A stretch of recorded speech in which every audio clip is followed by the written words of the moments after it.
Here. Charles Sawtell. Here. Jeb Stewart. Yep. George Custer. Yep. George Pickett. Here. Robert Holliday. Yep. James Longstreet. Yep. Carl Rader. Yep. Philip Sheridan. Yep. John Hood. Hey, Jeff. Take a look at this saddle sore. You think that's serious enough to report? I don't know, George, but I'm certainly going to report mine. You boys can have the cavalry. Me, I'm going to apply for the infantry. Tired of playing housemaid to a temperamental mare. That's the first good news your horse has ever heard. Go on, Gertrude, kiss him. Stand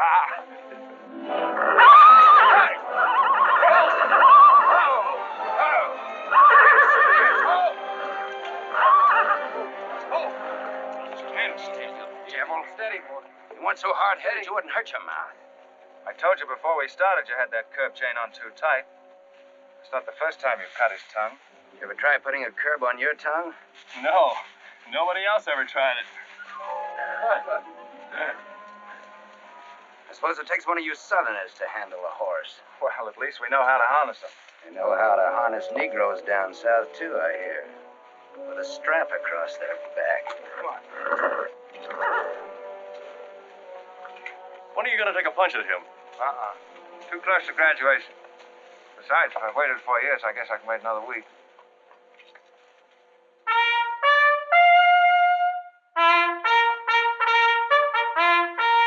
A breaking up of the American Union, as it now exists, is the basis of my plan. And that destruction must be made upon the issue of Negro slavery and on no other. The Union must then be reorganized on the great principle of emancipation.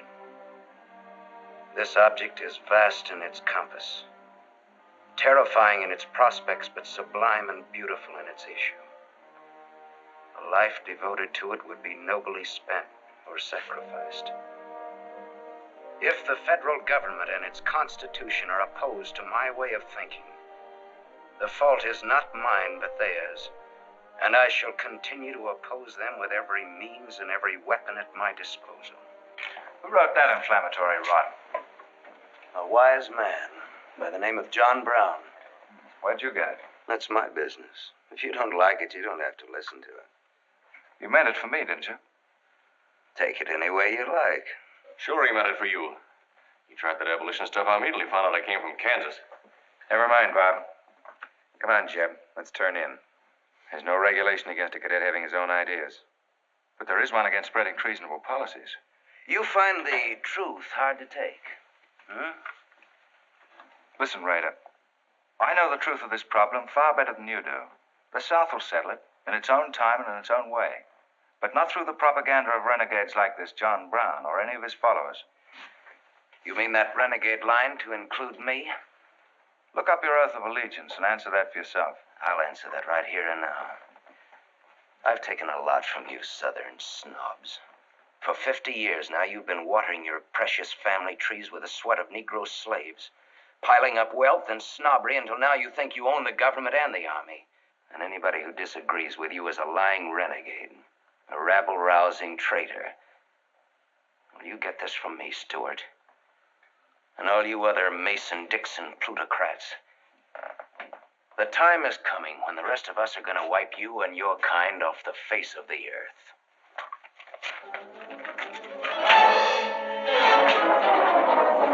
Jim, don't be a fool. No, let them fight it out. Hold it, Raider. Yeah.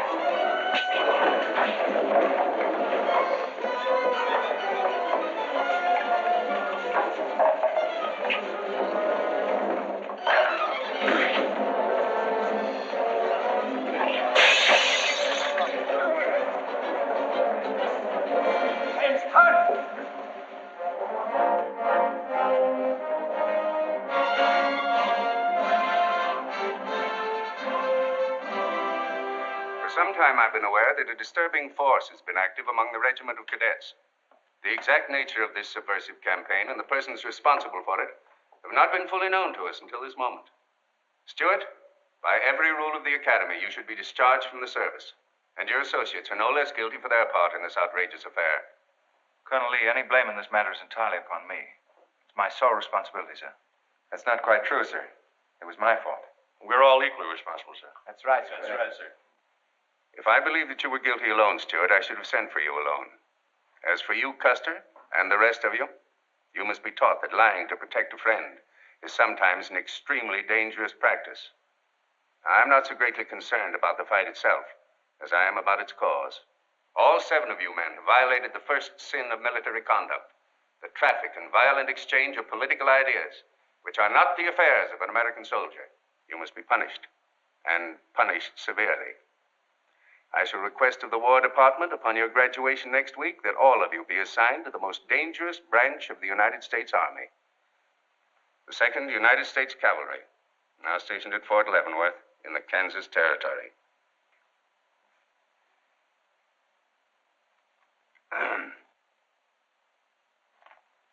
That's all, gentlemen. You're dismissed.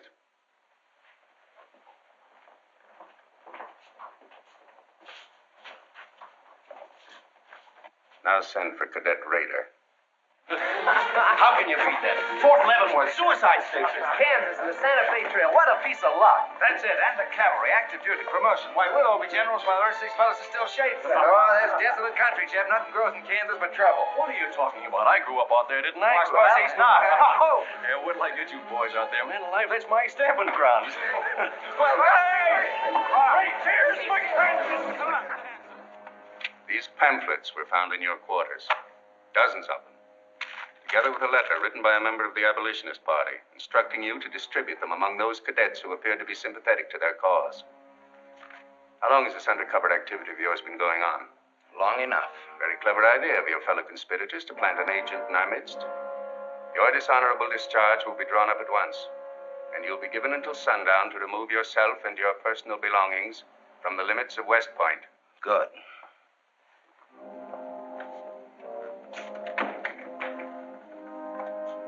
You can tell Mr. Stewart from me that he'd be smart to stay in the Army, right in the middle of it from now on.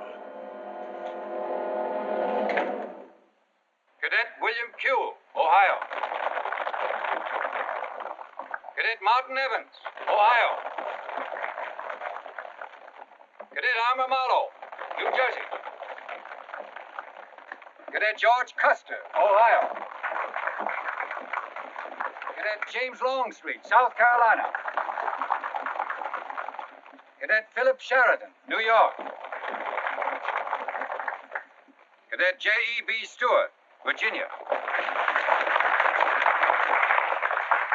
Cadet John Hood, Kentucky.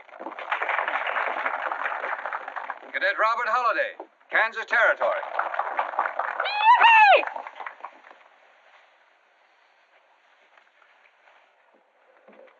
Cadet Jason Wood, Virginia. Cadet George Pickett, Virginia. My sister Kit. Thought 2 years in Boston would make a lady out of you. So did I. It just popped out. Cadet William Keel, Ohio. Cadet Robert Davis, New Jersey. It is now my great honor and privilege to introduce the Secretary of War of the United States of America, the Honorable Jefferson Davis. Officers and gentlemen of the class of 1854, their welcome guests and their very proud families, I'll not keep you separated very long, as I myself once sat in your place and endured an interminable address by a very tiresome general. But as a Secretary of War of this nation, I have a serious obligation towards each new officer of the Army before he enters into active service. And that obligation is to make clear and definite his responsibility to his government. We are a new nation among the powers of the world. Just 80 years ago, we were fighting desperately for our freedom, and we're still fighting to keep it. We are not yet a wealthy nation, except in spirit, and that unity of spirit is our greatest strength. You men have but one duty, one alone: America. With your unswerving loyalty and the grace of God, our nation shall have no fears for the future, and your lives will have been spent in the noblest of all causes, the defense of the rights of man.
The holiday ain't getting close to Leavenworth. Yeah, it's a shame this tea kettle of yours doesn't go any further. What for? There ain't nothing to go to. There's half a nation out there, Cap. Someday I'll build a real railroad to open it up, clear to Santa Fe. For a man who made a fortune out of horses, you sure got a heap to learn. Hey, Cap, tell the boys to speed it up a little, will you? The last time I had to get out and help them chop wood for the engine. Well, the first time you rode with me, I had to change your diapers. Hey, Cap, where am I going? Looks like you were going to Hades. Just wanted to know.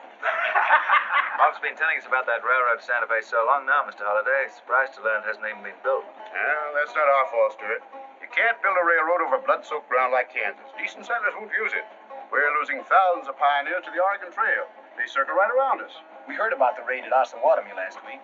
What is the true situation out here, sir? Well, Kansas is a territory and not a state. We're ready to join the Union, but the big question is whether we'll go in as a slave state or as a free state. On one side is most of Kansas pro-slavers, people who came from the South. On the other side are the abolitionists led by John Brown and his sons. Between those two elements, they've made Kansas a boiling pot of rebellion and massacres. That's why the Army sent you boys out here to Fort Leavenworth. You say suicide station. It's quite an honor. Excuse me, will you, sir? Surely. You know, the first time I saw you at the graduation, I thought of what Napoleon said when he first met Josephine. What was that? He said, I never knew this savage land they call America could breed such perfect beauty in mortal form. Thank you. That's a lovely line. Yes, isn't it? George has been using it for years, haven't you, George? I wish I could think of nice things like that to say. You wouldn't like what I'm thinking now. You were going to tell me something more about Kansas. Yes, what do you do on Saturday nights for fun here? Well, as I remember, half of Leavenworth takes a bath and the other half gets drunk. And since there are only 2 bathtubs in town, things get kind of exciting around midnight. Kid. By the way, how'd they ever come to name your kid Carson Holliday? Well, Mr. Carson and my dad were very good friends, and they were so sure I was going to be a boy that they named me before I was born. Oh, I see. Well, I'm certainly glad they were wrong. Me too. Me too. Me too. Hey, conductor. Yeah? What are you going to do about that? About what? I'll tend to that. Hey, I thought I told you them Negroes had a ride in the last coach. Their tickets give them the right to ride wherever they please. Now, I don't want any trouble with you, mister. And you better leave us alone. Well, I don't know what this country's coming to. Tickets? Stop shaking, Hannah. There's nothing to worry about. We're only a half an hour from the border. If we don't hurry, they'll be across the border. All right, go ahead.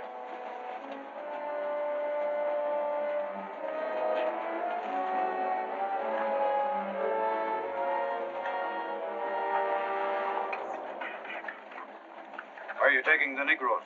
What business is that of yours? We're asking the questions. Are they free or bond? Here are the papers. You can see for yourself. Yeah, that might mean something if we didn't know who you are. Now, don't you make a move. We're taking you and them off of this train while they're still in Missouri. Now, come on, get up, all of you.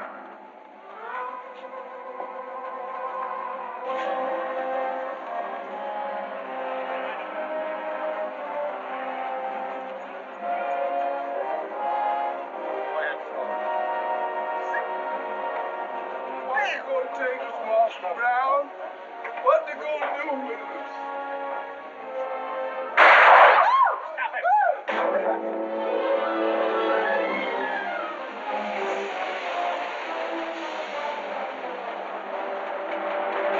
What do you know about this? There's the trouble. Negro slaves. He was trying to sneak them across the state line. I'll get that murderer Jayhawker for this if I have to hang for it. Who was it? Oliver Brown, one of John Brown's scurvy litter. Get her to the door, Neil. Come on, you gate-like greenhorns. Give me a hand. There ain't no use spoiling the carpet. Come on, get him out of the way. Come on, Jeff. Now, don't get excited, everybody. Sit down, please. This is what they mean when they call it bloody Kansas. There'll never be any peace along the Santa Fe Trail while John Brown or any of his followers are alive.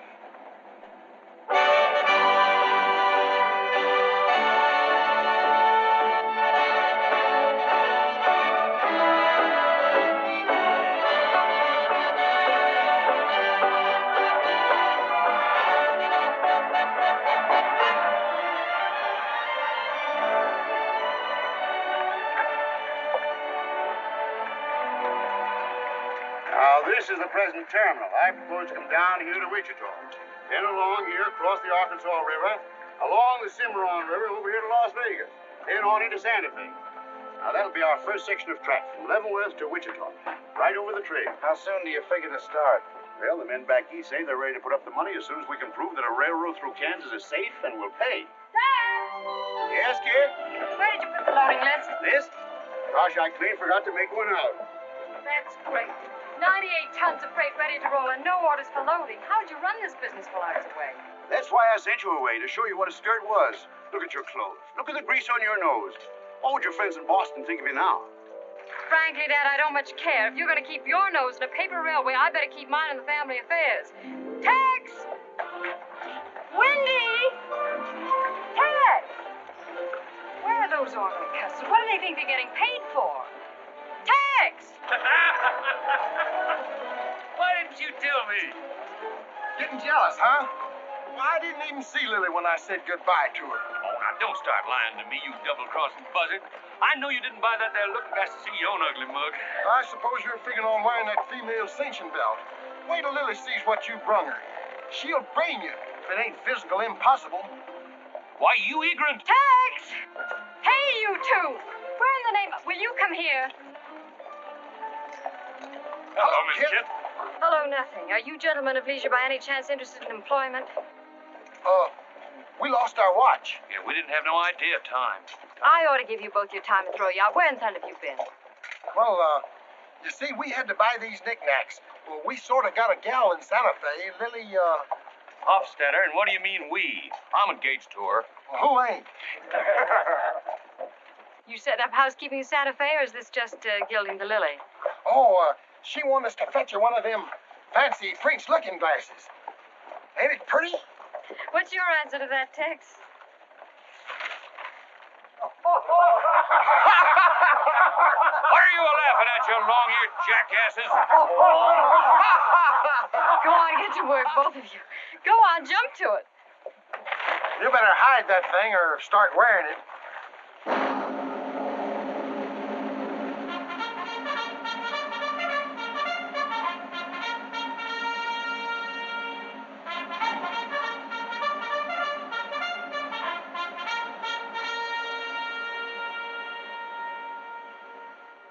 I'm going to put you new officers straight from the start. This is Fort Leavenworth and not West Point. You were sent here to man a frontier garrison. 3 of the officers you're supposed to be replacing are buried back of the hill in the little military cemetery. The other 4 haven't been found yet. The Regiment of Mounted Rifles has only one job, to keep the peace in Kansas. And we're here alone. There's no other fort between us and Santa Fe. And we're proud of that responsibility. We've got a tough reputation in the Army, but they respect us in the West. See that it stays that way. Order of the day. Lieutenants Longstreet and Holliday, Take B Troop and put them through close order drill. Lieutenant Stewart and Custer will take 8 men as an escort for the freight caravan, leaving at noon for New Mexico. Draw the usual supplies and report to me for final orders.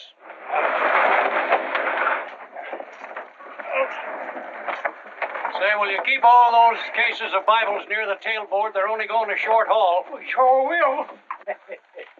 Let's go.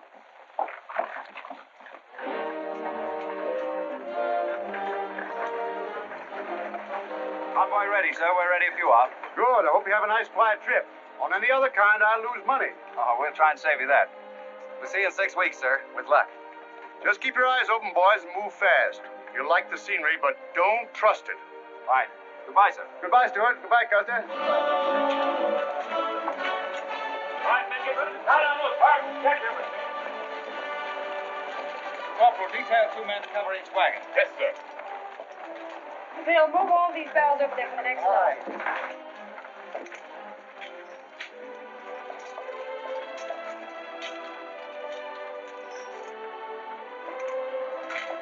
Well. Hey. Looks like we both got the same idea. Looks that way. How are we going to work it? Here. I've got an idea. Let's draw for it. Fair enough. Right.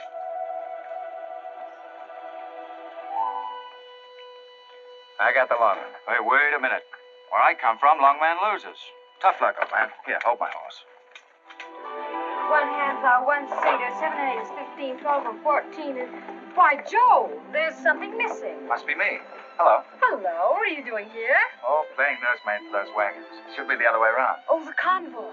That's a silly idea, Dad. He thinks that man John Brown's behind every bush. Well, it's not that I mind so much. It's being away from you for 6 weeks, just when we're getting started. Started? When? Look, I've only got a few minutes left, so I've got to be fast. You haven't been exactly slow for a couple of days. I've never seen such a pair of whirlwinds as you and George Custer. Oh, George. Poor old George. Well, never mind about him. Look, kid, I might as well tell you before I go. I'm completely crazy about you. What? No, wait a minute. Let me finish. I needn't warn you about army life. The pay's bad. I'd never be home. You'd probably be a widow in 2 weeks. I see. Have you thought of any particular names for the children? No, be serious, will you? This might be the most precious moment in our lives. I hope not. Not in these clothes. Haven't you got any heart at all? Yes, I have. And it's going to stay right where it is. I don't know a thing about you, Jeb Stewart. My brother thinks you're wonderful. But then he was dropped on his head when he was a baby. Well, at least you'll let me kiss you goodbye, won't you? Oh, well, it's quite an honor, but no thanks. I don't really deserve it. Well, hello. Say, this is quite a surprise. The corporal's looking for you. Says it's very urgent. I'll bet. Kid, we'll take this up later, right where we left off. Now, George, don't be long-winded. Listen, kid, we're due to leave in a minute now. There's something I've got to tell you. I'm head over heels in love with you. George, you sound just like an echo. Oh, Kid, pardon the interruption, George. Oh, man, Kid, there's something I forgot to ask you. Have I got any real competition? How do you think any girl would answer a question like that? Well, she'd tell me the truth. Then you'd both be crazy. Get going, you bullwhackers. Through desert heat and dust, your throats will soon be choking. Your head's about to bust. No water when you're thirsty. And all you get to eat is aromatic antelope and sun-baked buffalo meat. We may not even live to get our pay. But even if we don't get paid, there ain't no job we trade for hauling freight from state to state along the Santa Fe. We're hauling freight from state to state along the Santa Fe. There's trouble riding with us all the way. Did you think over what I said, Kid? Every word. Take care of yourself, George. Don't worry about that. Goodbye, darling.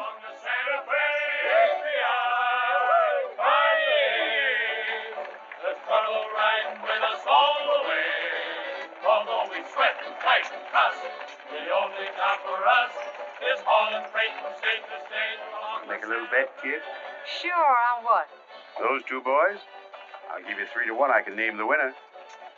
That's ridiculous. Which one do you want?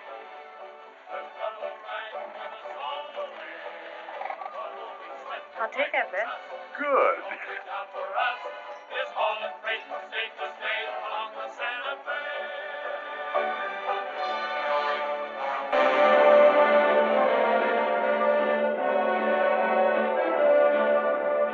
to instruct all volunteers not to enter Kansas unequipped, nor to display their weapons to public view. Let that be understood beforehand. Warn them also. Not so fast, Father. Warn them also that our plans must be known to ourselves alone. That they join me in the clear knowledge that all traitors to the cause must die, wherever caught and proven to be guilty. Tell them that we stand by one another while a drop of blood remains, that under no threats or pressure do we make confessions.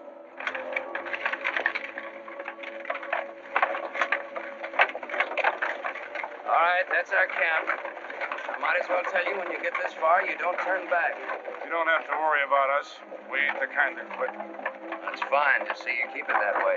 Save all of us a lot of unpleasantness.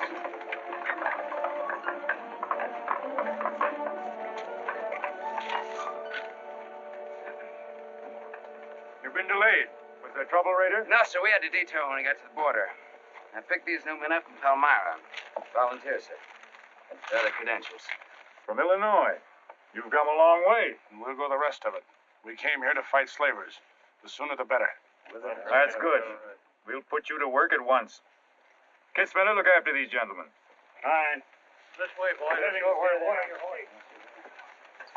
We've received the news we've been waiting for. We break camp, Raider. Yes, sir. Let's start tearing down these tents now.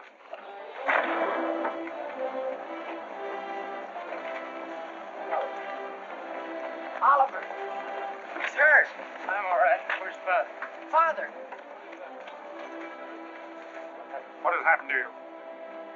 Where are the Negroes you were told to bring? A couple of pro-slavers tried to grab us on the train. I shot one of them and jumped off. You left 4 helpless people alone to save yourself. I had to do it, Father. It was me or them. You cowardly fool.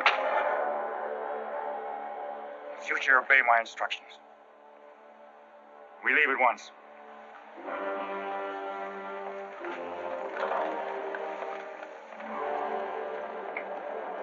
All of you, down upon your knees. As once you sent the ravens to save Elijah, so now you have delivered into my hands the precious means of continuing thy holy work. The Lord our God is a great God, a mighty and a terrible, who regardeth not persons nor taketh reward. The Lord is a man of war. Thy right hand shall become glorious through power. Thy right hand, O God, shall dash in pieces the enemy.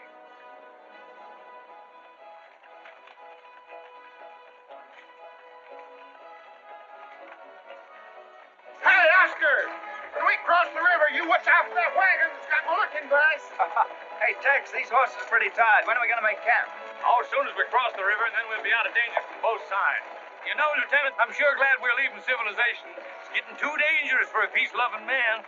I run into some of them abolitionists once, but who's this feller John Brown that talks so much about? Oh, as far as I know, he's just a dirty old windbag. In fact, he's just your type. Either of you ever meet him? No, but 2 of them fellas he killed at Osawatomie were friends of mine. You mean Jim Doyle and Alan Wilkinson? Yeah, and that's the reason I'd sure like to meet up with this here Mr. John Brown. He's got no quarrel with people like you, Tex. You do much better to leave him alone. Well, you can count me in anyhow. Even if he ain't harmed no friends of mine, I sure hate to miss a good fight.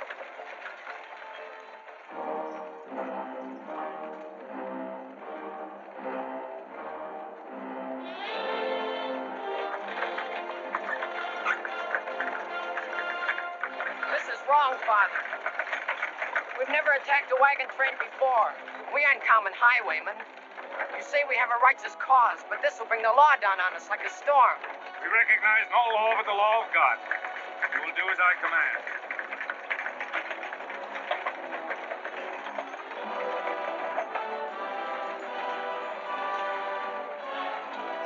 Take your men back, Raider! Wait for my signal!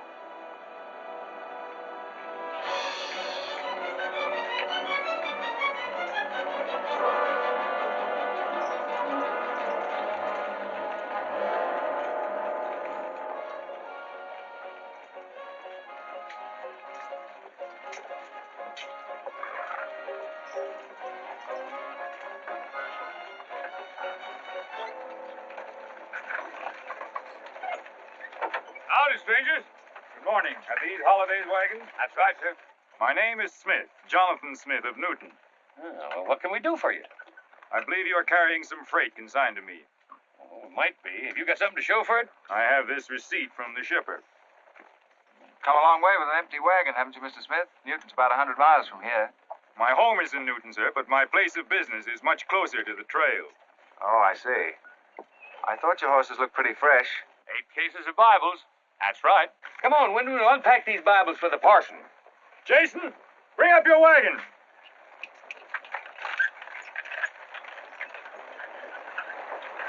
Get that cart down. I gotta get them Bibles unpacked for the parson. That's a funny thing. I've seen that fellow somewhere. It's the way it seems to me. Isn't the kind of a face you'd forget in a hurry. No. Wait a minute. I know. In some magazine, The Atlantic, I think. Well, then he's either from Boston or he's a missionary. No, it was something else.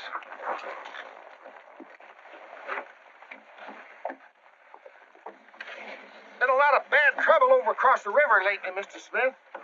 That murdering skunk John Brown's on the loose again. Better keep your eye peeled for him. Thank you. We shall. This stuff sure is heavy for Bibles. How would you know? You ain't never even saw one.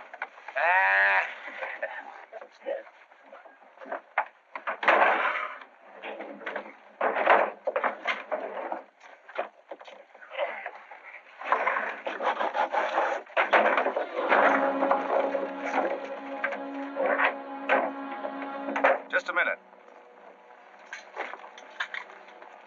I'd like to see those Bibles. There you are. Put your hands up and keep them up.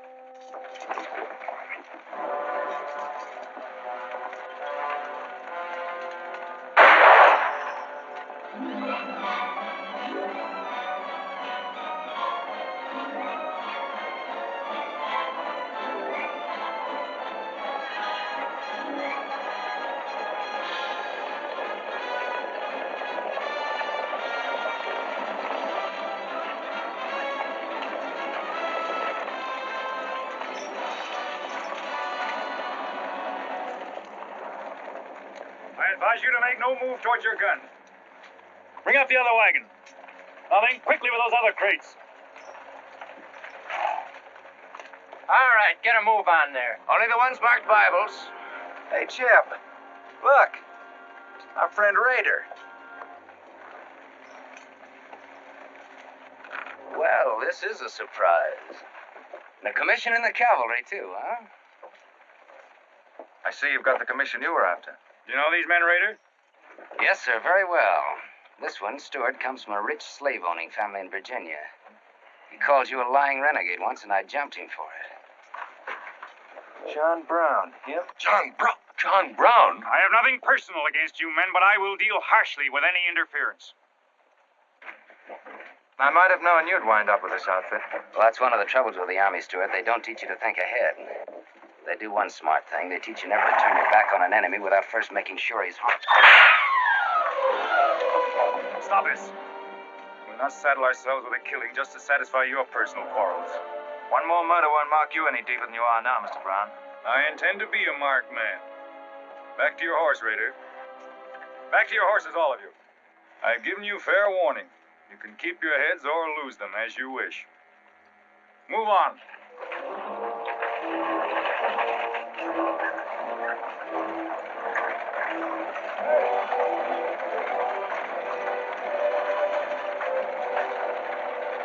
So what was in those cases, George? What? Contraband, rifles, and ammunition. Gosh, then we've been delivering Bibles with triggers on them. Let's take a chance. Everybody, take cover and open fire. Dismount! Take cover!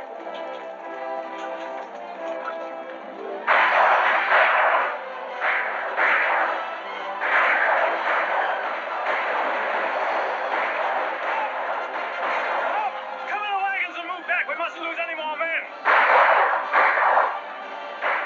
Get back! They're getting away. No, they're not. We're going after them. Hey, wait a minute. The outnumber is 3 to 1. Well, if it makes you nervous, don't count them. Come on.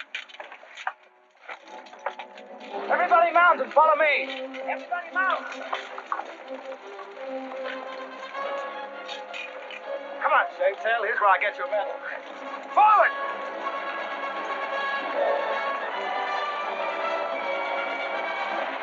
Get those wagons out of here! Come on! Quickly!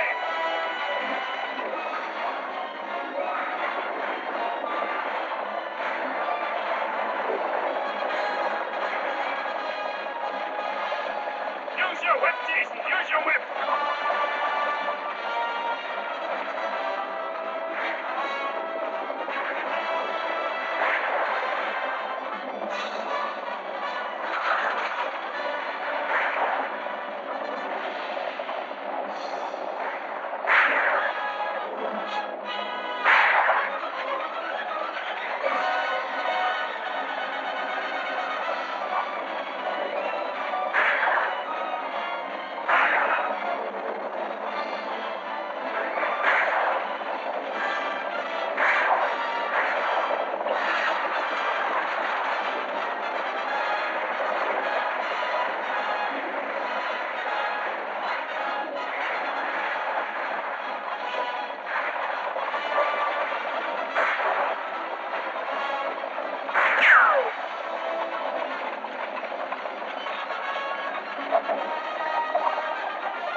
I couldn't help it.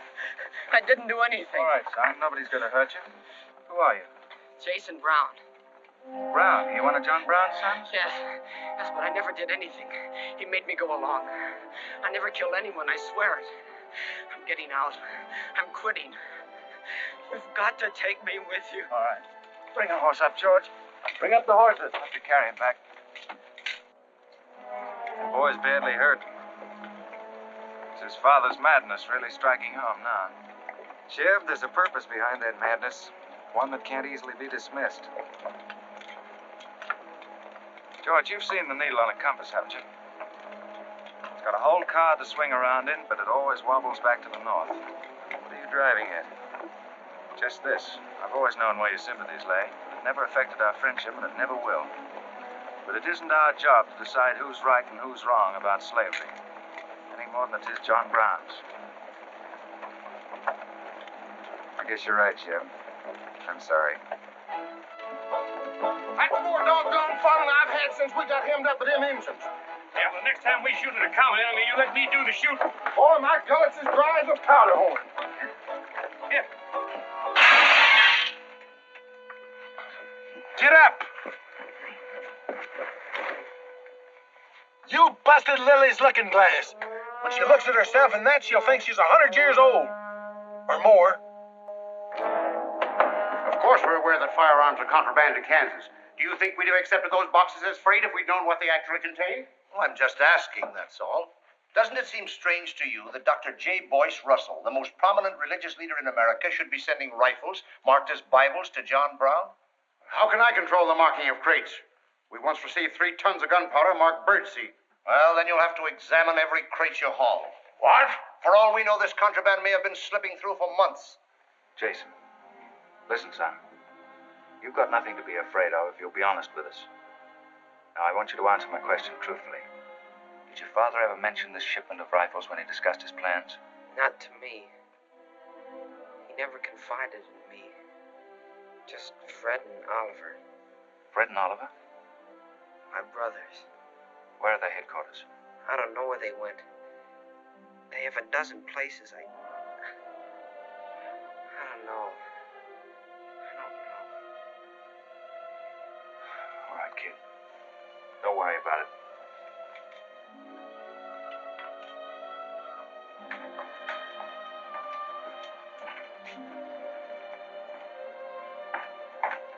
These guns are no mistake. Anyone with the best interests of Kansas at heart can tell you that. No bandy-legged bushwhacking soldier can talk like that about the holidays. We've got as much interest in Kansas as the United States government, and a darn sight more investment. We were here before the Army came, and by Godfrey, we'll be here when you're gone. If you think you can... Sir. Well, Stuart, what did you find? Very little, sir. boys either too badly hurt or too frightened to talk. We leave immediately. Have them sound assembly. Yes, sir. What was that you called me? A gall-darn bandy-legged bushwhacker. Now go on. He says he talks with God at night.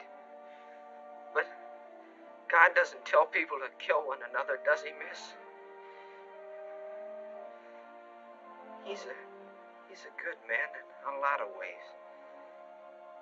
But he's changed since Osawatomie. Those people he killed. They got down on their knees and begged him for their lives. And he struck them with a sword. Him and Rader and Kitzmiller. I was there. I saw it done. I tried to stop them, but they pushed me aside. Yes, that's how it was. We're starting at once. I'll take the first troop west to Tecumseh. Stuart, you and Custer will take the first platoon of B Troop and search thoroughly from Clinton to Dutch Henry's Crossing. Is that clear? Yes, sir. These are your orders. Find John Brown and bring him back here, alive if possible. His force is well armed now and strong in numbers. We also suspect that new volunteers are drifting in from the east to join him. Be on the lookout for them as well. Retire to your respective troops.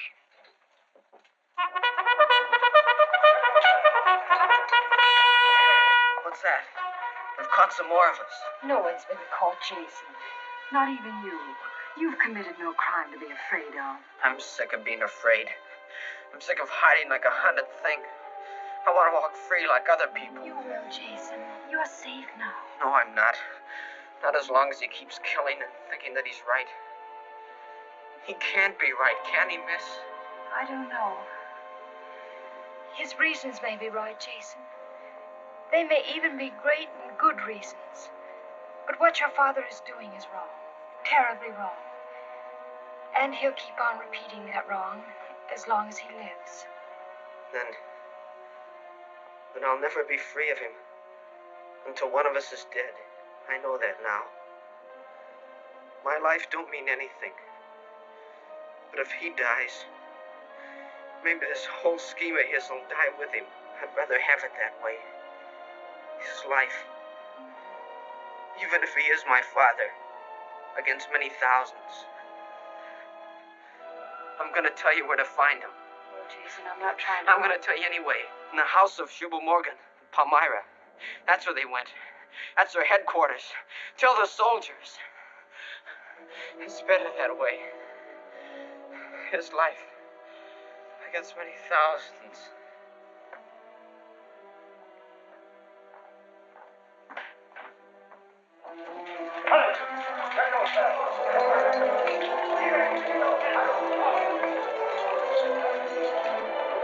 Jeff.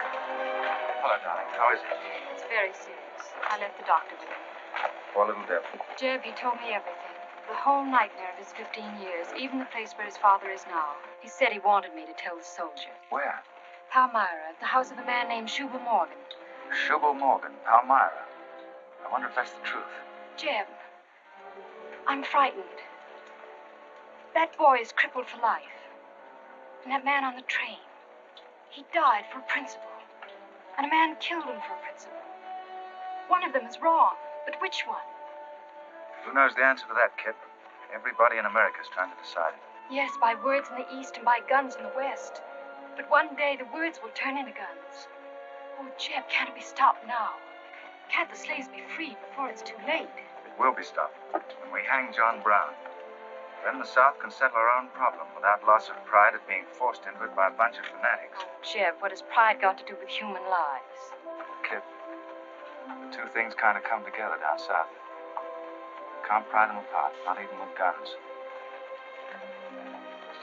I hope that's going to be the same way with us.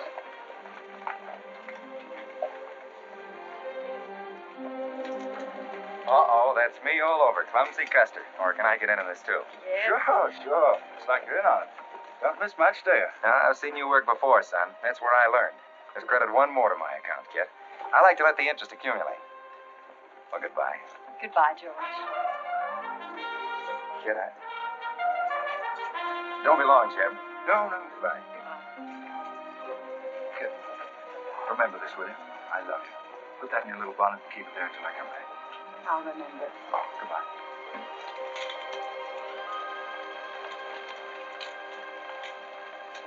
Hey, Lieutenant! Hello, boys. Hello, Lieutenant Jeff. Say, I want you to keep an eye on Kid for me while we're gone, will you? Heck no, we're going to hunt John Brown with you. What? Yeah, we come to join up. Who do we see? A couple of flat-footed rumputts like you in the Army? Why, you'd get lost. Boys, you better go home and sleep it off. So long.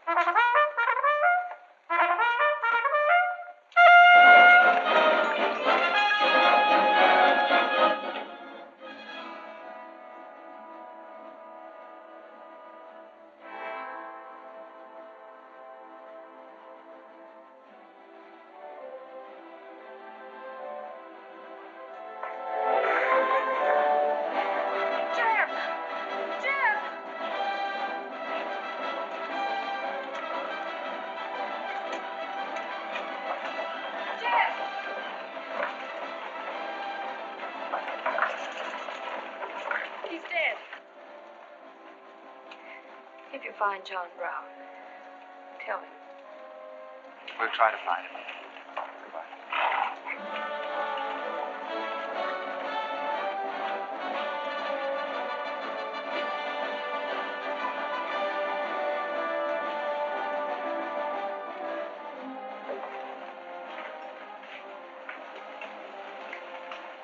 Kid, once when you were about this high, Tex Windy brought home a wolf cub with a broken back. You nursed it for weeks, but it finally died with its head in your lap. You cried for days, but it was just a wolf cub. It would probably have grown up to be a killer like its father.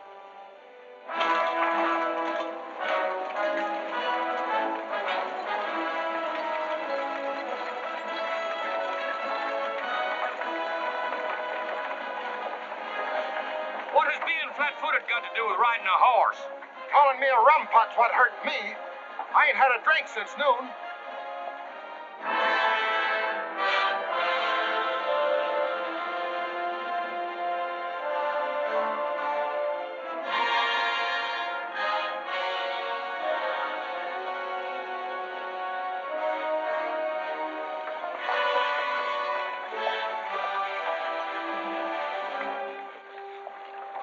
All right, get the sledge.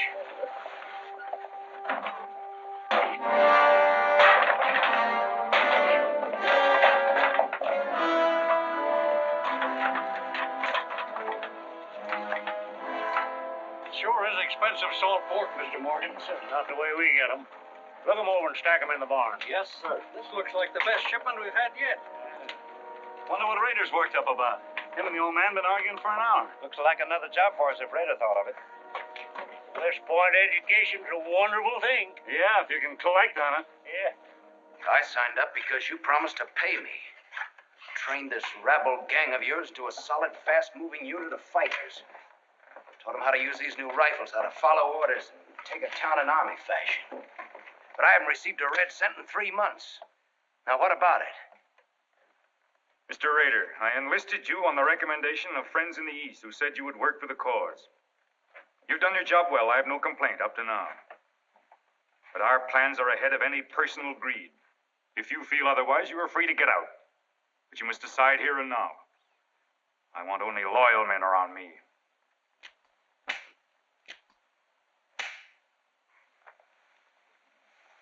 You've no argument with my loyalty. I proved that at Osawatomie and every other town we've raided. But you hired me as a military expert at a set price, and I'm only asking what's rightly due me. And I say that you will receive it in time. Only let me think in peace. My son is a prisoner in the hands of our enemies. Even now he may have a rope around his neck. An innocent boy who never fired a gun in anger in his life. While I stand here powerless to save him. All right, I'll wait. Well, what's our next move?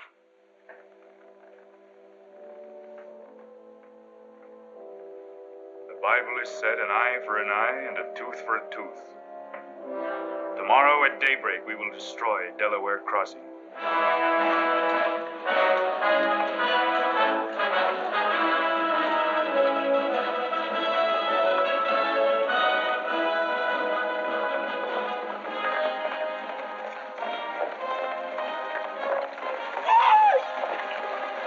Lieutenant Jim!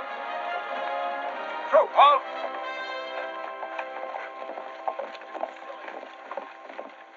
What the... Well, the major sort of turned us down, too. But here we are, Lieutenant Jeb. What do you mean trailing us halfway across Kansas? We don't want you to get lost. You see, I know every wrinkle of this here country just like my own face. Well, you're sure that's just as dirty? I've got a good mind to get a couple of mules and strap you on the back and send you home. A fine-looking pair of soldiers you make. Well, all we need is some of them pants and a cap. And then, of course, if some soldiers just our size gets killed, why... All right, get back to the end of the column. Go on before I get that mule. We don't have to obey no orders. Since we ain't in the Army. But we will. Yeah. Wait till Kid hears about this. She'll skin him alive. That's if they got any skin left.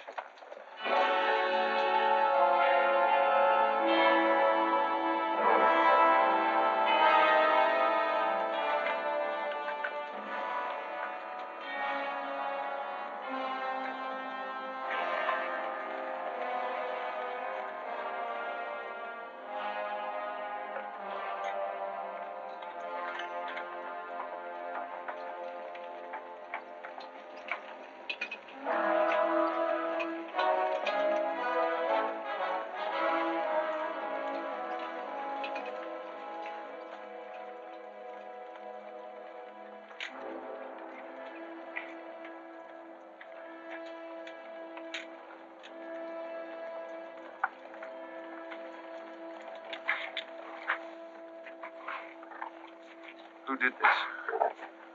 John Brown. How many men did he have with him? Around 100, maybe more. How long since he left? 3, 4 hours. We lost count of time. Well, you're the man that had to run in with one of the Browns on the train. Is this in revenge for that? Yes. We're free staters here. Brown always knew we'd get him someday. If he didn't get us first. Well, I'll leave you some men to help you bury your dead. They'll see you back to Leavenworth. We don't want any help. This is our fight. We don't want you or nobody else to finish it. I'm going to take care of John Brown myself. Get on your way, soldier. We got work to do. I know how you men must feel about this. But my orders are to break up all armed forces. Yours, John Brown's, or anyone else's. I'm sorry, but if you organize under arms, I won't be able to draw a line between you. That suits us. If it's got to be.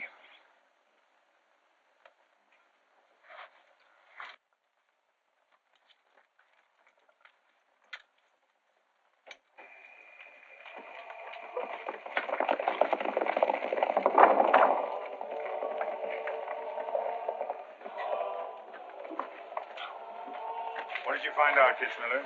A troop of cavalry from Fort Leavenworth are headed this way. Ignorant fools. Jubal, we're moving camp. Round up all your men. Get the wagons ready to roll. Just food and ammunition. We're traveling light and moving fast. What about the Negroes? We can't take all of them. We're not taking any of them.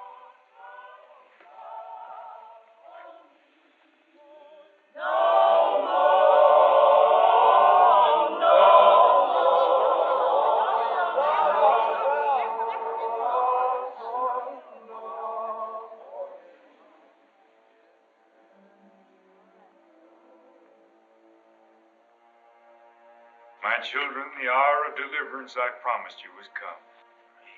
I am leaving Kansas now to continue God's holy work. For Gideon took 10 men of his servants and did as God had said unto him. And it was so that he did it by night. And when the men of the wicked city arose early in the morning, behold, the altar of Baal was cast down. Please, Captain Brown, what did that mean? What you gonna do with us? Means that you are freed, the first of many millions to whom I shall give freedom from slavery. Does just saying so make us free? How we gonna live?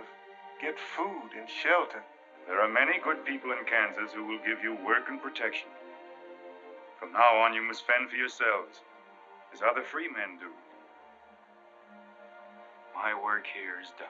Praise God. Glory, bless God, we's free. The captain done kept his word, we's free. We's free, we's free.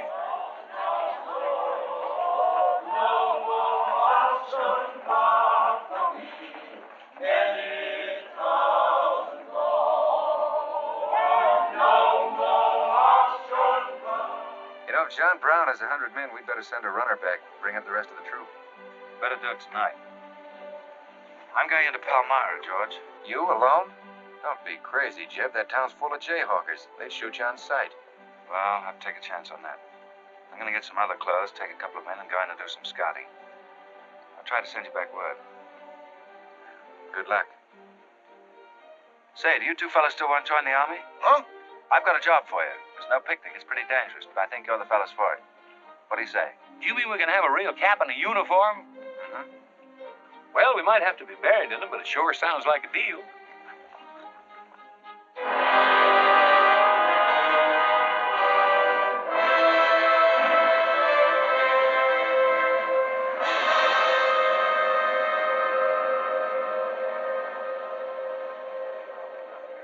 The law's got nothing to do with it.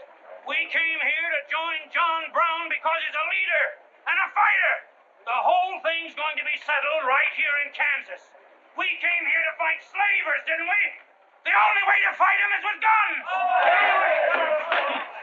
Sure give you a good looking over in this here man's town. Yeah, I feel just like I was taking a bath in a bathtub without no sides on it. The only kind of a tub you ever was in. Say, who could I talk to in this kind of a town without arousing suspicion? The town barber. That's right.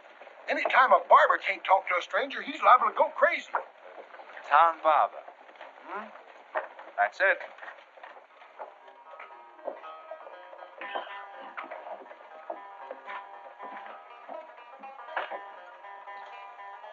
Howdy, boys. Howdy.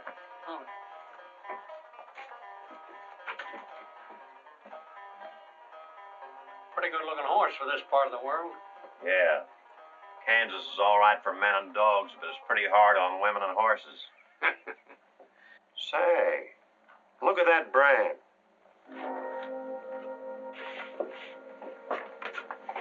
That's an army horse.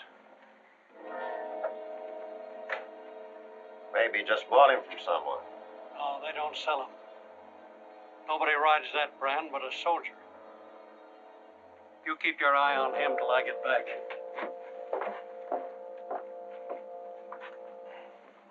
You still got that creepy feeling about this place? I don't know whether it's that or these here chiggers, but something's creeping over me. Why don't you scratch and see if it goes away?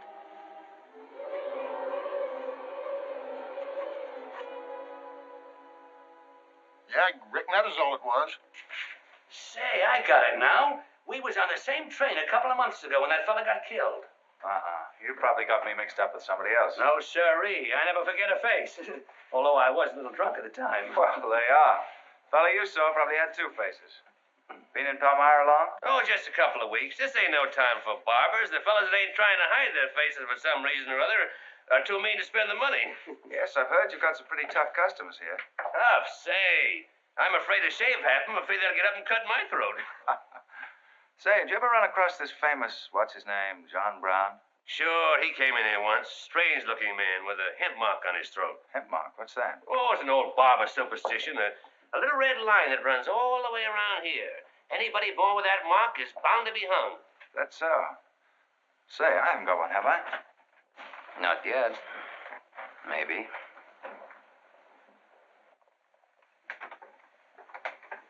Well, well. Keep your hand away. Get it.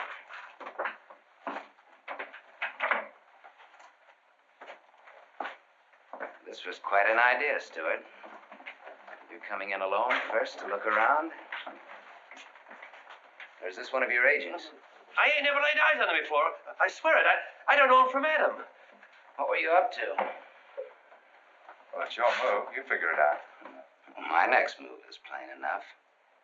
Didn't they teach us how to handle spies when we caught them red-handed? Same treatment for renegades, wasn't it? When you catch them. This will make you quite a hero, Stuart. The class of '54 will turn out in a body for your funeral. They may even hang your picture in the West Point Library. There's worse places to hang. Get him out of here, Red, or we're wasting time. Just having a last few words with an old classmate of mine. And I had them coming to me. Come on, get up. We're gonna give you a good look at what you came to see.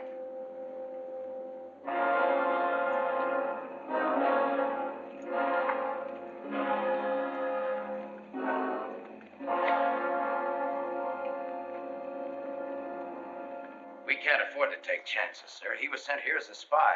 It's my advice to get rid of him. Let's train up. And right away. Wait for it. What did you hope to achieve by coming alone to Palmyra? The Army has orders from Washington to bring you to trial. I hope that if I came face to face with you first, a lot of unnecessary bloodshed might be avoided for your men and mine. Were you innocent enough to think that I would surrender myself to you without a fight? I hope that you might consider yourself innocent enough to do that. Half of the people in America believe in your theory. A lot of them even condone your methods. That'll guarantee you a public trial. Fool. I'm not on trial, but the nation itself. Are you too stupid and blinded by a uniform to see what I see? A dark and evil curse laying all over this land. A carnal sin against God. Can only be wiped out in blood. But why in blood? The people of Virginia have considered a resolution to abolish slavery for a long time. They sense that it's a moral wrong. And the rest of the South will follow Virginia's example. All they ask is time. Time? Time? For 30 years, I've waited for the South to cleanse its soul of this crime.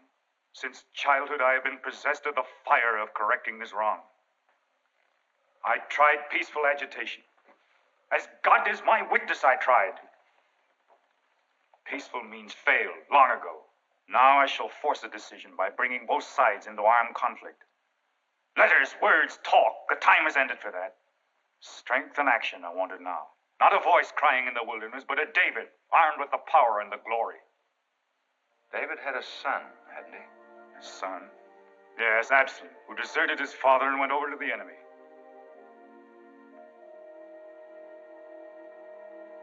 What are you trying to tell me, Stuart? And Absalom died because he feared his father. Jason is dead. So be it. My son has paid for the sins of this world with his life, as once did the Son of God. It shall not be in vain. Whether you kill me or not, the Army will crush you all in the end. My advice to you is to find peace with your Maker.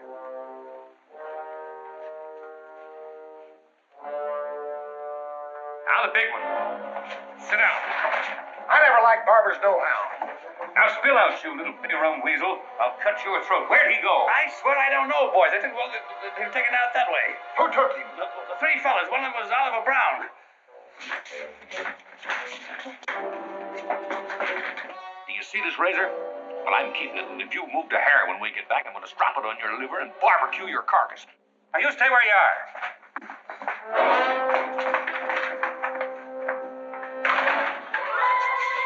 Back east for me.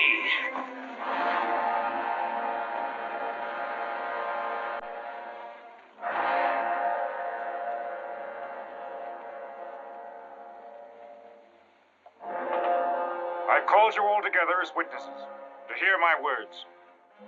An enemy to the cause has entered our midst, stealthily and by night, with the purpose of planning our destruction. But the hand that has never failed us has come once again to our protection. It is not with malice or revenge that we take this man's life, but in just retribution, as befits all enemies of mankind, all enemies of God. Ready, sir.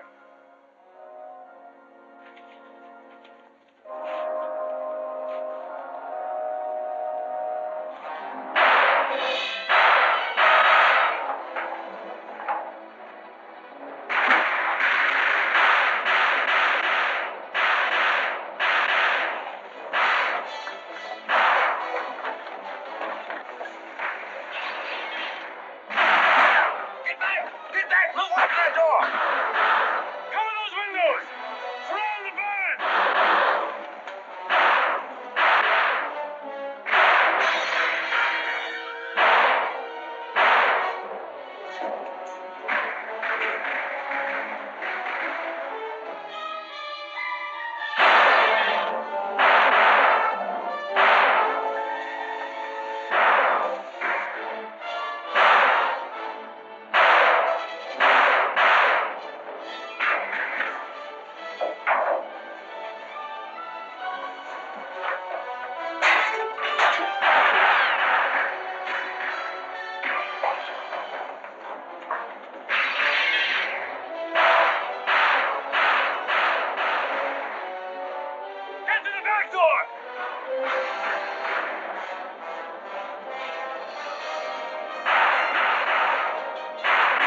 killed? Well, we's coming, boss. That white man talk like he's afraid.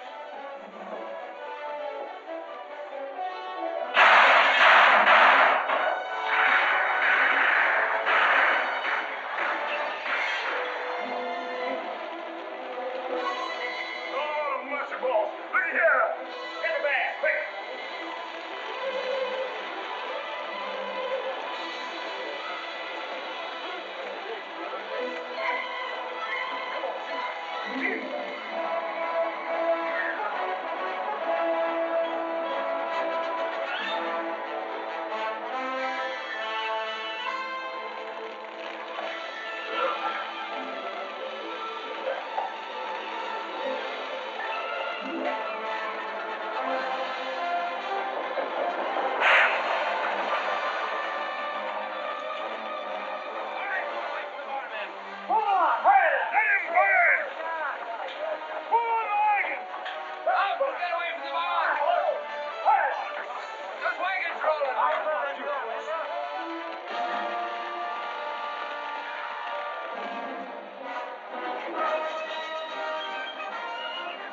Take cover! Behind the wagons!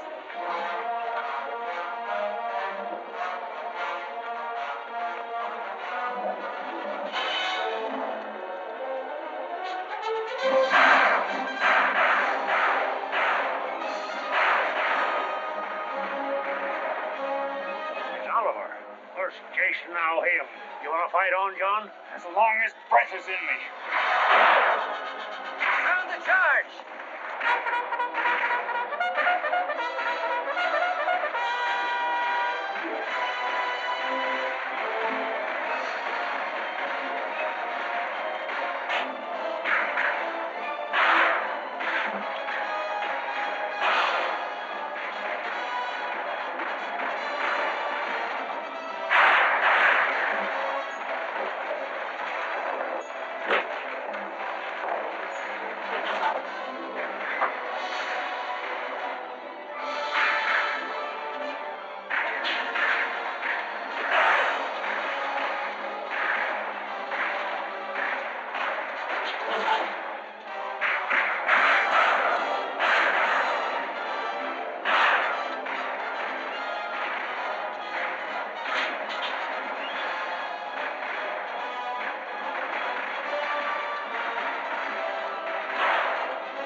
Sir? Jim! After them, George. Don't let them get away. Load up!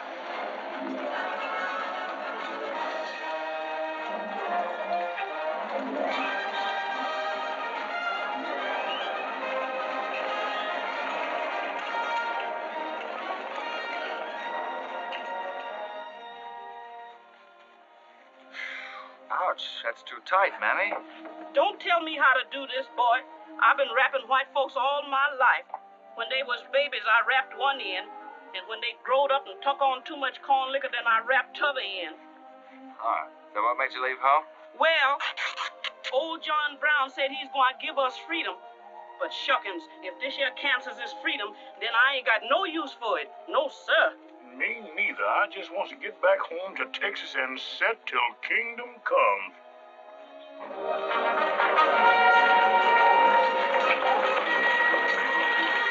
Dismount! Fall out!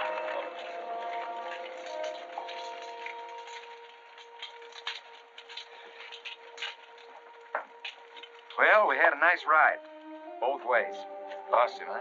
He and a few others got away in the hills. I think I hit one, Jeb. You ought to heard him holler. Heard him holler, you jughead. That was me. You shot my hat off. Well, it won't matter much. He's broken for good. From now on, he'll find every man's hand against him. Nothing will ever break the force of John Brown, Jeb. Not even death. Oh, you're wrong, George. He's finished. His force is broken forever.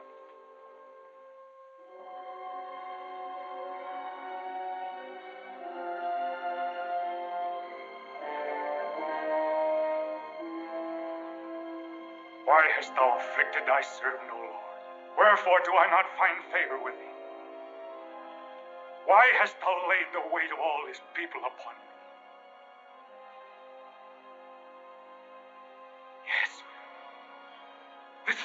man for which I have waited, O Lord. This is your command, the burning bush. Let there be no peace in all this land until we have revenged ourselves upon thine enemies. As once you smote the Philistines, smite now the fury of thy wrath upon these blind, misbegotten fools. And I shall be thy right hand. I, John Brown, shall be the sword of Jehovah. Take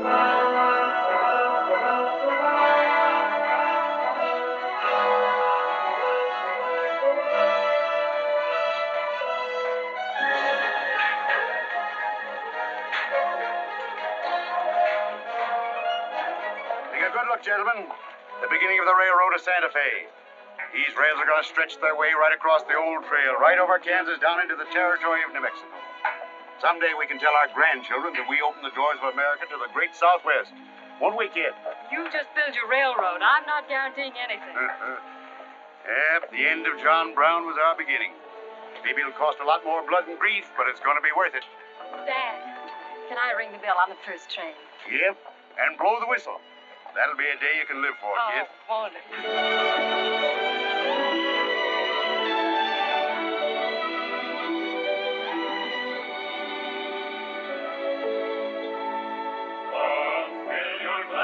Fellows, and stand up in a row to singing sentimentally. We're going for to go. In the army there's sobriety, promotion's very slow. So we'll sing our reminiscences of Penny Haven's old. Oh, Penny Haven's old, oh, Penny Haven's old.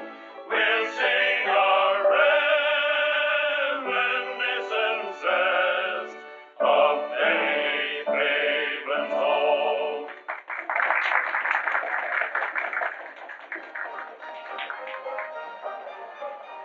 Congratulations, boys. Thanks. That was excellent. I didn't recognize the song. Where does it come from? It's an old army song, a farewell.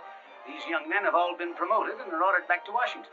Splendid. You lucky devils, I had to wait 10 years for my captaincy, and I also followed tradition by proposing to my wife the same night. Wouldn't you like some refreshment? Yes, I would. Splendid idea.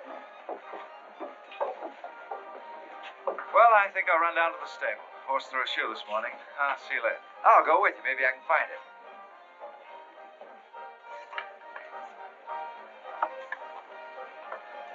What did you have to go and lie for, telling the Major we's the best barbecuers along the Santa Fe Trail? I just mentioned it sort of casual. How'd I know he's going to take us up on it? Wait till he starts eating this. He won't take us up, he'd take us up and out. You think it's going to be hard chewing, Tex? Well, I don't know. I still got a hunch. We should have skinned it first. We took the horns off of it, didn't we? What is the captain's pay, Jeff? $38? 40. 40 a month.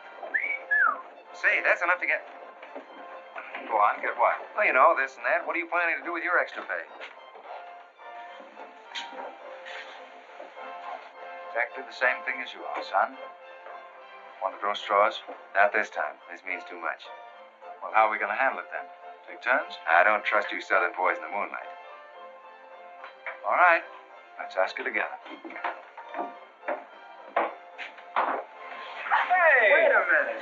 What is this you do? Come on, don't argue. Just come along and listen. There you are. George has got something to ask you, kid. You have the floor, George. Well, I don't know just how to start, kid. But there's an old Indian woman who hangs around the fort and tells people's fortunes. She's supposed to be a wonder at it, and... Well... Yes, George? Well, she said I'm going to get married soon to a very beautiful girl. Did she, George? That's very nice. Pretty slick opening remark. Kid, were you ever by any chance a blonde? Why, no. Not even as a baby. Are you sure? This old woman's never been wrong before. Absolutely sure. Well, maybe she's still right. There's a whole lot of beautiful blondes in the world, George. Let's ask her. Let's.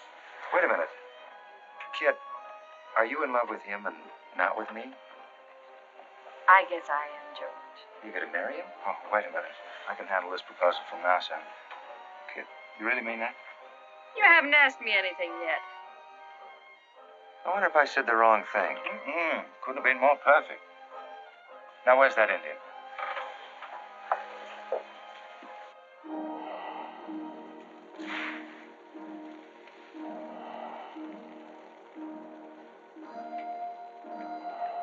Janta bajo ida.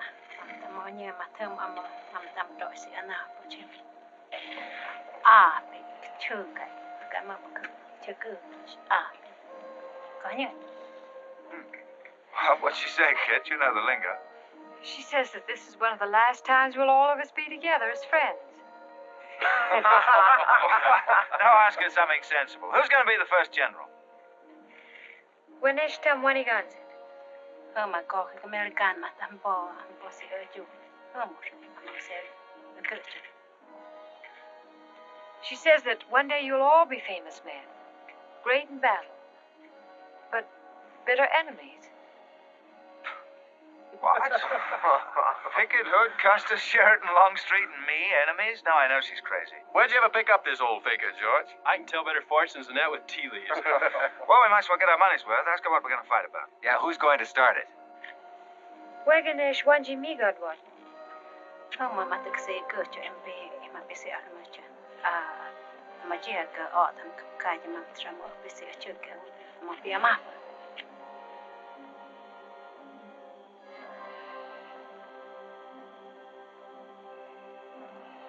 What's this?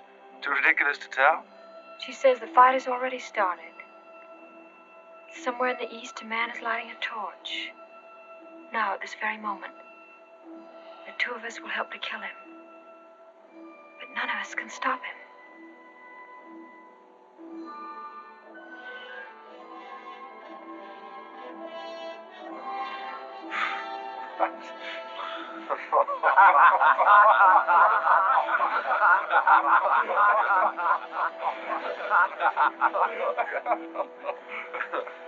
Here is where I would attack first.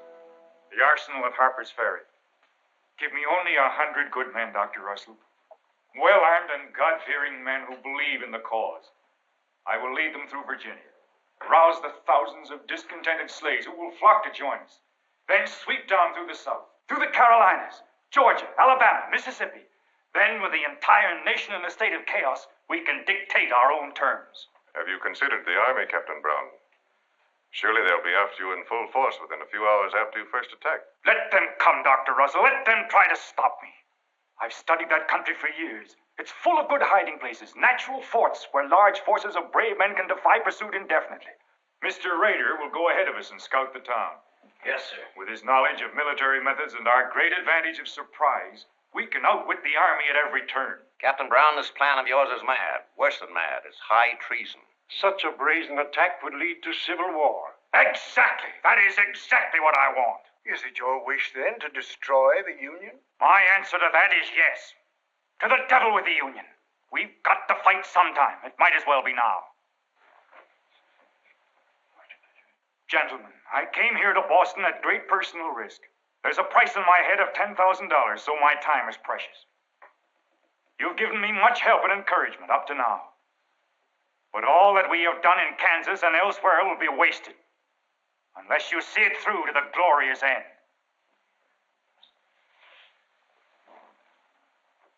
How much money will you need?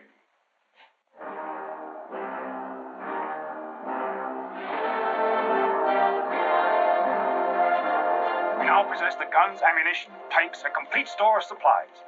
The place and the hour is set. Harper's Ferry, daybreak, Monday, October the 16th. We will strike with two forces, suddenly with complete surprise, and then move rapidly through Virginia. You men all know what will be demanded of you. Yes, we're with you, Captain.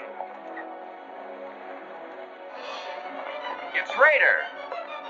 He made good time.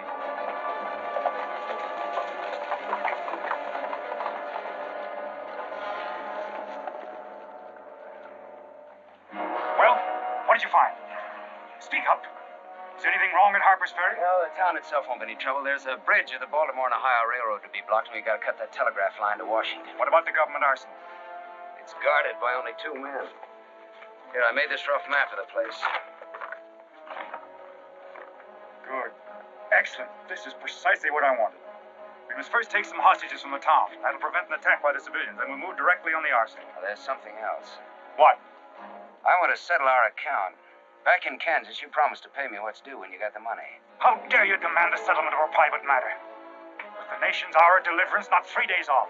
That's putting the cart before the horse, isn't it? I've done a job for you nobody else could do. So I was right at Palmyra. The cause itself means nothing I'm to me. only holding you to your word. Are you indeed? Have you forgotten so quickly my methods with disloyalty? I haven't forgotten anything. But you've got the money to pay me and you can't afford not to. Then add this to your memory. I haven't waited 30 years to bargain with a rogue at the final hour.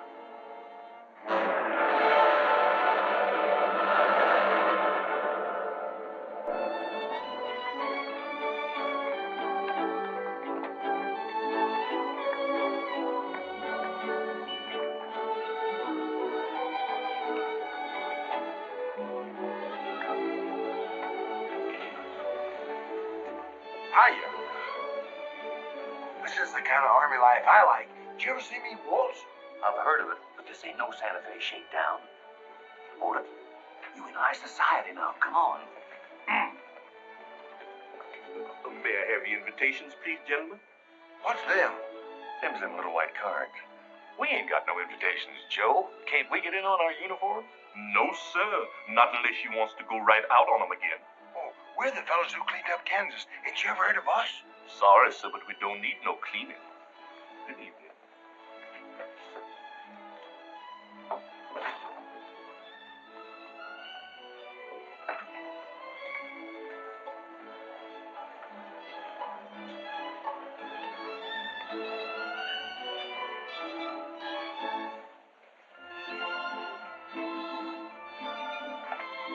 Hello, handsome. Oh, hi, Chip. My, you're a dream tonight. How's the party? I don't know. She hasn't come out yet. Who are you waiting for? Oh, a friend of mine. Promised me a surprise tonight. A night I'd remember the rest of my life. Yeah? You don't know any girl here but Kit, you know. I'm not talking. Maybe you don't rate quite as high as you think you do, Captain Stewart. Hello, Kit. You look wonderful. Thank you. Say, George was just telling me you're promised him the biggest night of his life. Where do I come in? You don't. I'm very fond of George. Thank you, Kit. I haven't told you this, but we have a deep understanding. Wait a minute, Kit. Are you serious? What is this? I'm going to take care of George for the rest of his life. Kit! That is, if he's the man I think he is. Oh, Kit, I have my faults. But I can be as faithful and loyal as any man that ever lived. You'll soon see. Now wait here, both of you. Tough luck, son. I guess we can't all have charm and good looks, too. Custer, I hope you're joking or you're not going to have either. Oh, don't take it so hard. I mean, this is something that could happen to the public. Charlotte, I want you to meet Captain Custer and Captain Stewart. This is Charlotte Davis. We were schoolmates together in Boston. It's a pleasure, Miss Davis. Thank you, Captain. Oh, yes, indeed. A great pleasure. I've heard so much about you, Captain Custer. Me? Mm-hmm. Well, well, that is, well, that is, Shall we dance, Jim? Yes, of course.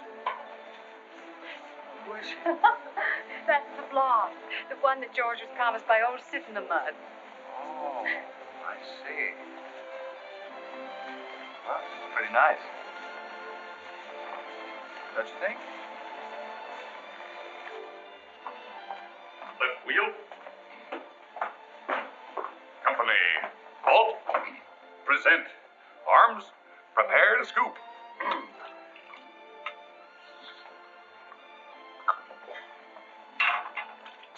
Yes, sir. Yes, sir. About face. Company forward. March. Eyes right. Right wheel. Well, there I was, right out in the middle of Kansas, facing 500 crazy fanatics, heavily armed. And me with only 15 soldiers. Heavens, Captain, how terrifying. What did you do? I sized up the situation at a glance, dismounted, and walked straight toward him. Not alone. My dear young lady, there comes a time in every soldier's life when he must stand or fall alone. And if you knew the Army, you'd understand that he who hesitates is lost. Oh, how simply wonderful, Captain. Oh, it was nothing, really.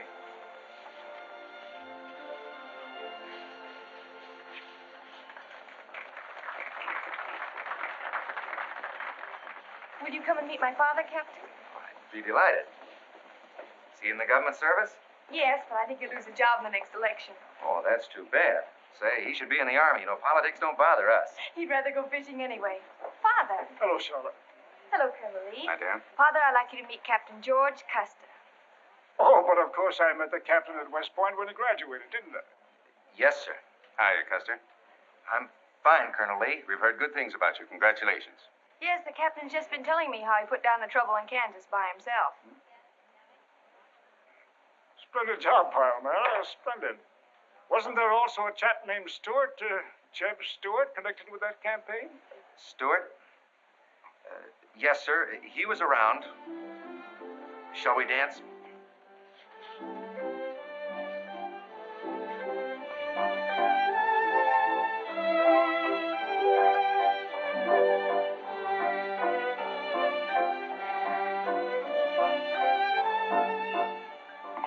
Left turn.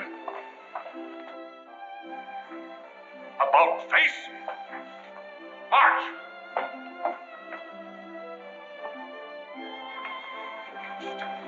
Jeff. Go away. You danced with your sister once already. I don't want her, I want you. Come on. Here, you can't leave me stranded alone in the middle of a ballroom. Quiet, Brent. Phil, take over this detail, will you? Oh, may I? Are you drunk? Well, if I'm not, I ought to be. I've just seen enough to knock anybody down. What are you talking about? An old friend of yours is outside, and he asked me to bring you to him.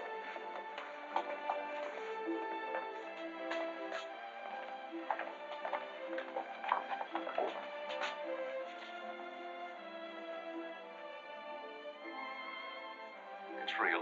I almost touched it.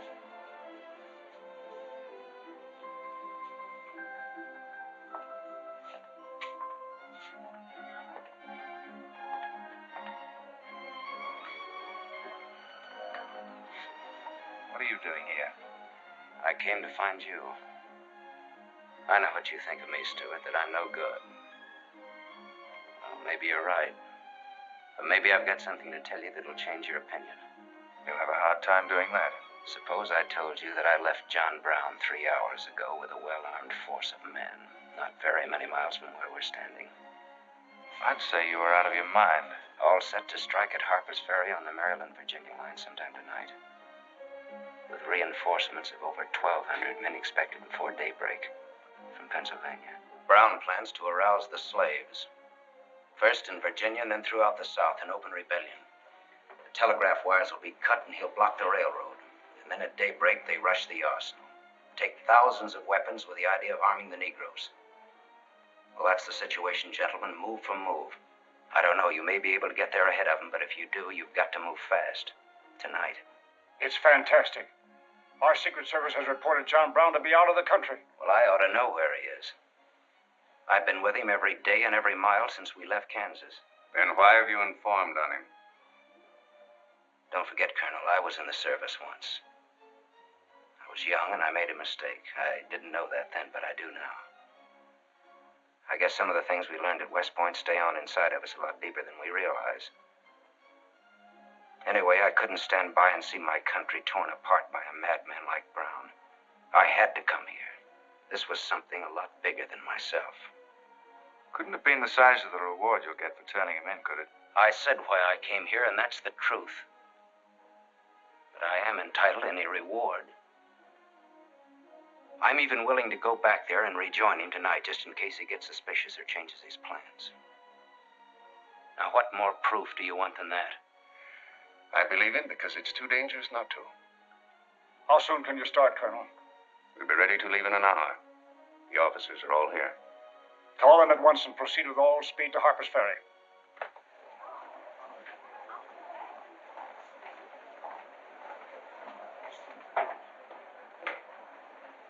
Did you have your orders, Captain Stewart? Yes, sir. Jeff, what is it? What's wrong? John Brown. Get the little Davis girl to take you home, will you, darling? But why? But... I'm sorry, I can't explain now. No time. Try to keep the others calm. Tell them there's nothing to be excited about. Goodbye. Goodbye.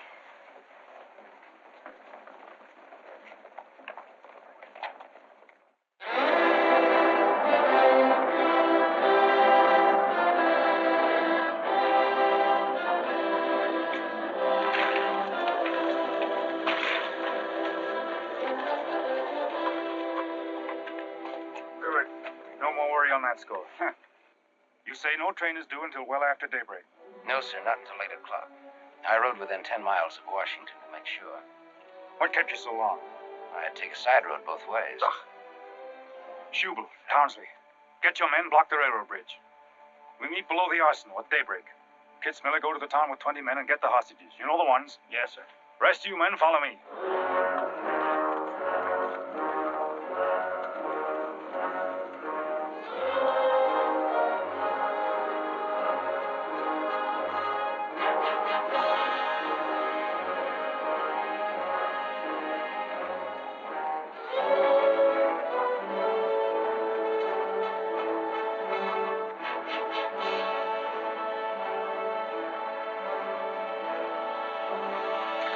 Drop your guns.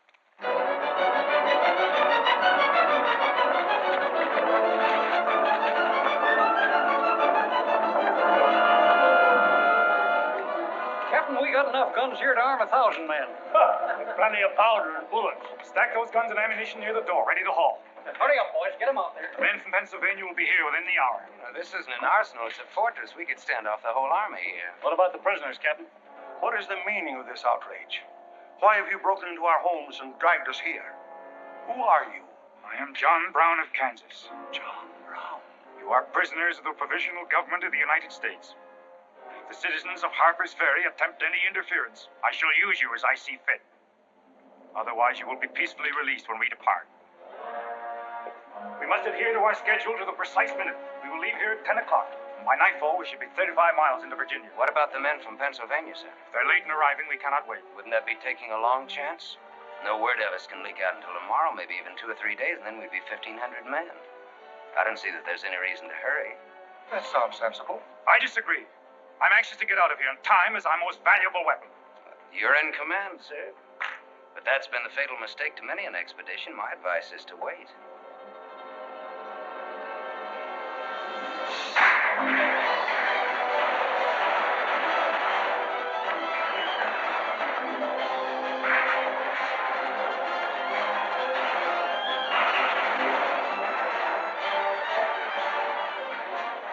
Townspeople are firing at us. Just a handful of them with old shotguns. We can clean them out in 5 minutes. Idiots. Why do they fight us? Can't they understand?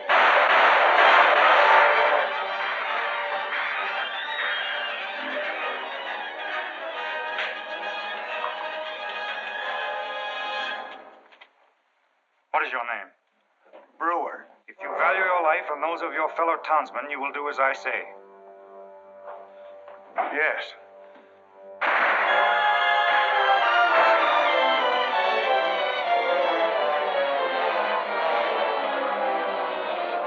Stop firing! You are endangering the lives of your friends. John Brown promises that if we leave the arsenal in his hands, he will harm none of us. No! Run down, guard! We'll cover you! Quick!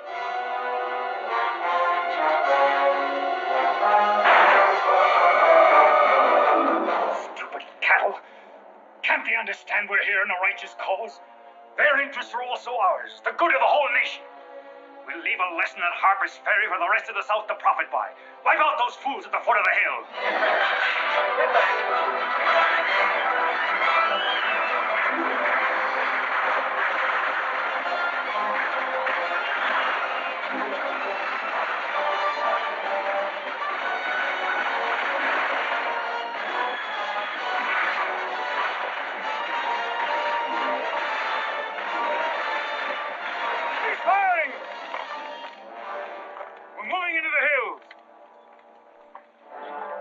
Take all the weapons and ammunition you can carry with speed.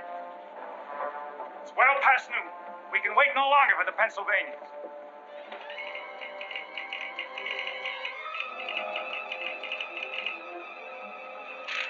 18 citizens of Harper's Ferry killed, 33 wounded by John Brown's invaders in open rebellion.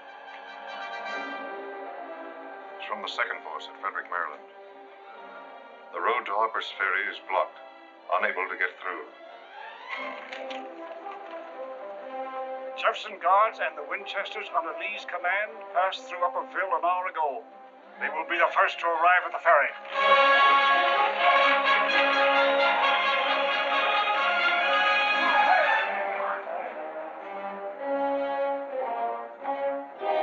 What are you watching, Raider? The North Road, sir. The North Road is over there. This is the Washington Turnpike. Well, I thought our men might circle the town as That was not their orders. Help with the wagons. Yes, sir. Well, don't you think we ought to wait another half hour? It might be that...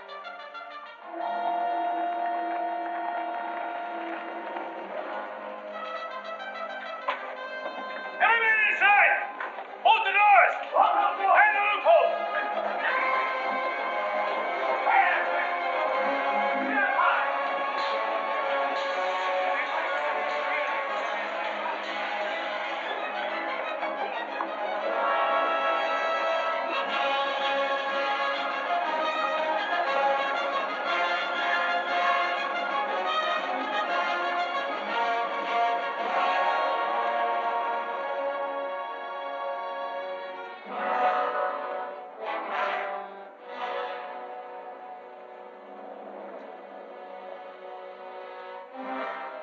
Wait, you say. There's no cause to hurry. Wait. Yes, sure I did. I thought we had time. Do it. Yes, sir. I want you to take this under a white flag to John Brown. Right, sir.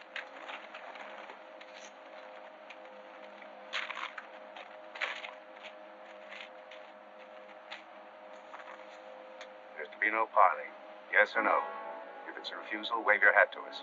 Right, sir. Hang on to this, will you?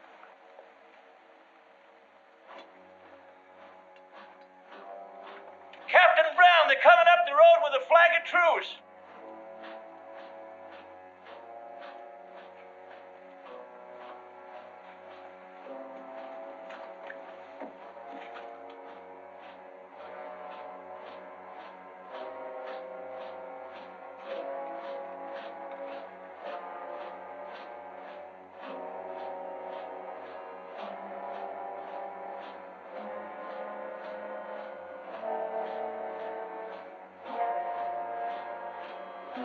Open the door.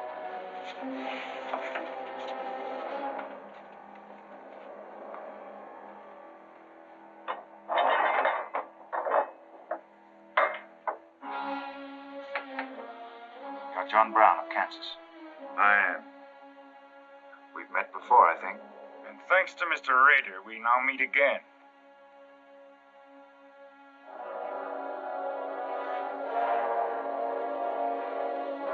This is Colonel Lee's formal demand for your surrender. Once more, sir, you overrate your strength in supposing that I can be taken against my will. That's your final answer? It is. We prefer to die here.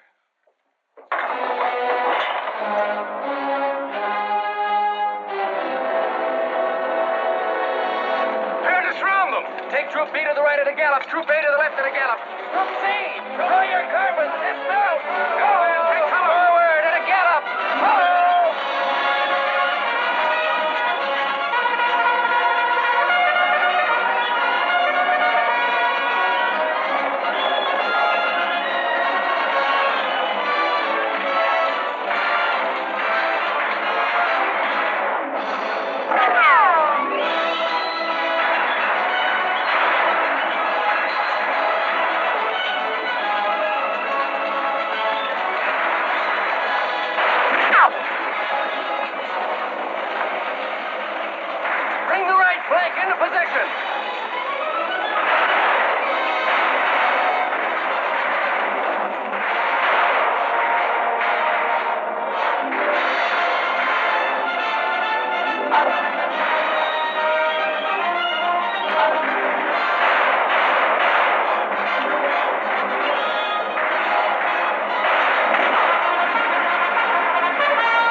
He was born for this. I'm not crying for him, Jed. I see something else up there. Something much more terrible than just one man. Have you any last words, John Brown? I am only walking as God foreordained I should walk. All my actions, even the follies leading to this disaster, were decreed to happen long ages before this world began. But I cannot remember a night so dark as to have hindered the coming day, or a storm so furious as to prevent the return of warm sunshine and the country at peace. I, John Brown, am now quite certain that the crimes of this guilty land can never be purged away but with blood. I let them hang me. I forgive them, and may God forgive them, for they know not what they do.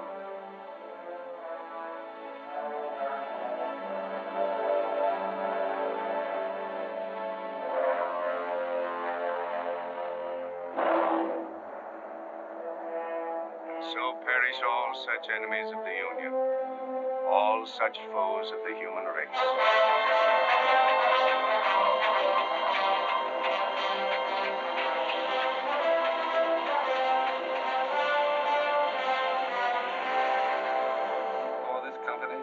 And there to have given and pledged their troth each to the other, and have declared the same by giving and receiving a ring, and by joining hands, I pronounce that they are man and wife, united forever with ties that no man shall break asunder, nor the years disturb, whose shining paths shall run together from this day hence unto eternity.